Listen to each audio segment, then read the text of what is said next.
Chutzpah is my all-time favorite Yiddish word. It means sheer, unadulterated gall. And if you want to gaze upon the poster child for chutzpah, surely it's the Musso family of Woodbridge, Ontario. If the Musso surname rings a bell, it's for good reason. Marco Musso had at least 2 times the legal limit of alcohol in his system when he blew through a stop sign at 85 kilometers an hour and slammed into a minivan carrying members of the Neville-Lake family. When the dust settled, the carnage brought tears to the eyes of the most hardened first responders. 9-year-old Daniel, 5-year-old Harry, and 2-year-old Millie were all dead. Also killed in the crash was the 65-year-old grandfather, Gary Neville.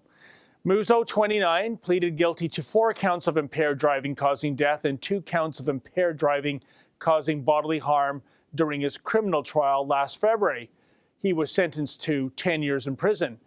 Now, as far as I can tell, the Musso clan already won the lottery, given that Marco only received a decade behind bars. That works out to just 2 years and 6 months for each life he took. He'll likely be out earlier, of course. But almost a year after sentencing, we're learning about the nitty-gritty details of the civil suit. Of course, there's no amount of money that will ever make things right when a family suffers such a loss. Still, the damages being sought is $25 million.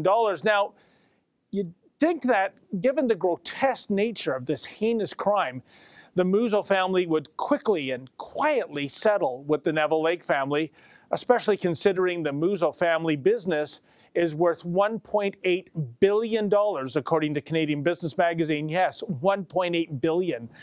That essentially makes the sum of $25 million look like a rounding error.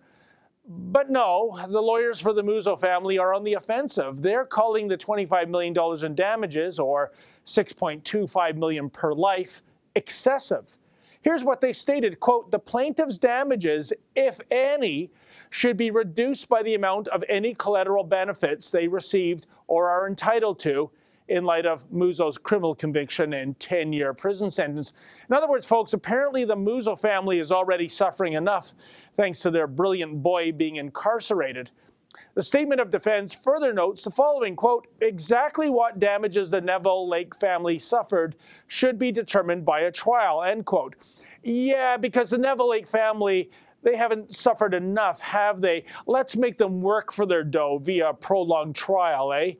Now, granted, this is Canada, not the US, and wrongful death lawsuits garnering millions in damages aren't commonplace. In fact, according to the injury lawyers of Ontario, damages are typically in the hundreds of thousands of dollars, not the millions. But in the department of being hoisted on one's own petard, by simply challenging the $25 million number, the Musso family has surely self-generated several times that sum in terms of negative publicity.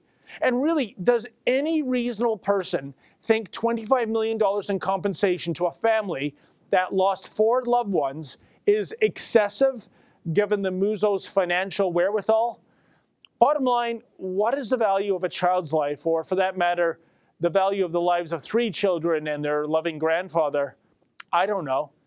But I do know that the billionaire Mussos believe $25 million is excessive. Brings to mind another Yiddish word I know, dreck. It means trash. For the Rebel.media, I'm David the Menzoid Menzies. Like what you just saw? Then click subscribe below and never miss another Rebel video.